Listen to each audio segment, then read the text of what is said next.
ঠাকুরপো, আর প্রায় কিছুই দেখতে পাচ্ছি না, তবু লিখে গেলাম। আমার মৃত্যুর জন্য কেউ দায়ী নয়।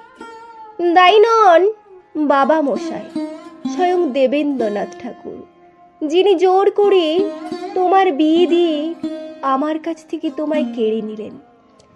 দায়ী নন আমার মেজো জ্ঞানদানন্দিনী, যিনি কোনোদিনই আমাকে তোমার নতুন দাদার যোগ্য স্ত্রী ভাবতে পারলেন না, দিলেন না এতটুকু সম্মান। দায়ী নন তোমার নতুন দাদা যতীন্দ্রনাথ, যার জব্বর পকেট থেকে আমি পেলাম এক বিখ্যাত নটির প্রেমপত্র। সেই প্রেমপত্রের নিচে কোনো নাম ছিল না।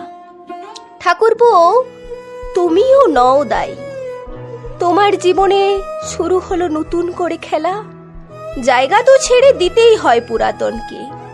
তুমিই তো লিখেছো ঠাকুরপো, ঢাকো তবে ঢাকো মুখ, দিয়ে যাও দুঃখ সুখ, চেও না ফিরে ফিরে, হেতায় আলো নাহি, অন্তরের প্রাণী চাহি, আধারে মিলাও ধীরে ধীরে।